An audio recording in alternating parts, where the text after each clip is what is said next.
Hi guys, Eric Omondi here. Thank you very much for all the calls, all the messages. I've received so many calls from friends, fans, family. I'm okay. People asking if I'm okay. I want to say I'm okay. I thank God. It's amazing. It's unbelievable that I have no scratch on my body. Ni Mungu tu. I cannot explain it. So people have been asking if I'm fine, especially with what happened around the police car, and some people want to know exactly what was going on. Now, at that particular time, there was a lot of tempers flared, and the police went up, I went up, and then there was a moment of panic when I realized I was actually getting arrested. Because all along I thought we were in a demonstration and then they're going to scatter us or allow us. But then when the OCS came and said, arrest him, then nikasema, we? Kwani wananishika? So at that, what you're seeing around the police car is a moment of anger from the police and a moment of panic from myself. So I decided, for some strange reason, I realized I was getting arrested, and I decided that I'm not going to be arrested for some strange reason.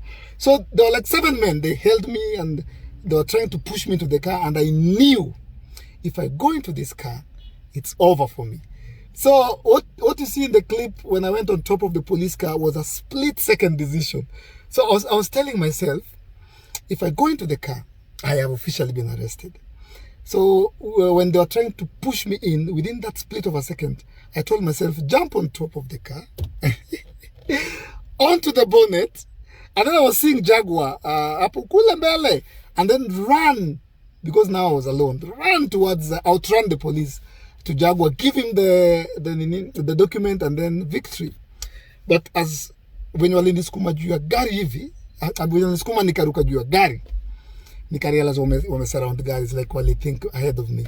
So when you see me annoyed and shouting, it was an attempt. I'm not actually annoyed at that point. It was an attempt to distract the cops so that I find a way out. But then again, they overpowered me. When I'm pushed and I'm falling down, it's God. I was looking at that clip today for the very first time, and I can't believe that distance. I have no scratch on my body.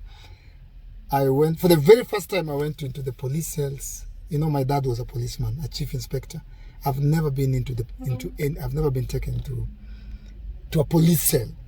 Nikaingia huko ndani nikapata wa Kenya. There were like so many, not so many, but there were like around 10, 12 people. They thought I was in there to record. They didn't know what was going outside. I told them nimeshikwa. They were laughing. They brought some food.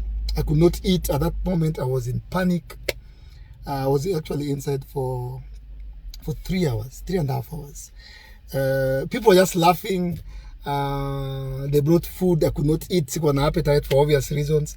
Kuna kiboy hapo, sema Eriko, kama ukuli leta tukuonyeshe. Wewe unaleta comedy kwa food. But then the OCPD and the OCS were very nice to me. After we met, they called me and I explained to them what I was trying to do.